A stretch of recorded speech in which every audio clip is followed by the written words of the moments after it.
This is an exhibit of extraordinary stories and compelling photographs. This exhibit tells those stories through the original documents in the National Archives. I was doing research in immigration-related records for another exhibit. Sometimes those files had photographs attached literally to documents in the file, and I have to admit I got kind of fascinated with who these people were. Most of the stories in this exhibit originated at Angel Island, so it seemed like a fitting scene to open with. The other element in the entrance here is this gate.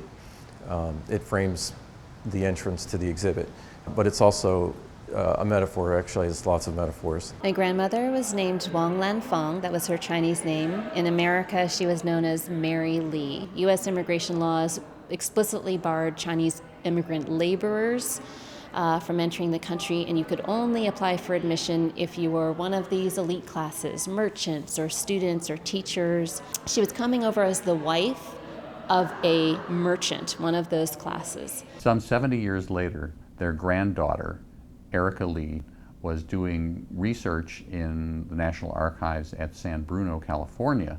She asked to see the file of her grandmother. The photograph of her grandparents at their wedding literally fell out of the folder. All these photos are taken at a time when people are at a crossroads in their lives, and that makes them extra interesting. They said, "Where do you want to go?"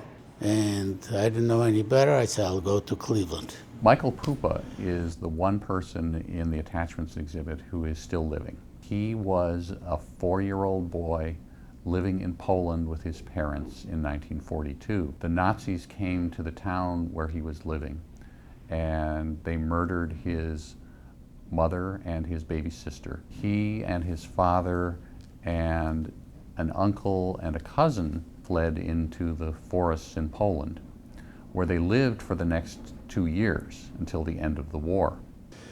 I look at it as I just represent the generation of immigrants, as we all are, really. I hope when people come into the exhibit that they'll look into the eyes of these people like I did when I was first looking at the files. And I hope that they will get some sense that issues around who can come into the country, how long somebody could stay, who can be an American, have a long and contested history. I was not prepared for, pulling up in front of Constitution Avenue, in front of the archives, and right there seeing my grandmother's picture. It was rewarding and also emotional. I looked at hundreds and hundreds of files to create this exhibit. There are still thousands and thousands of files in the National Archives. Many of them may be the story of your family,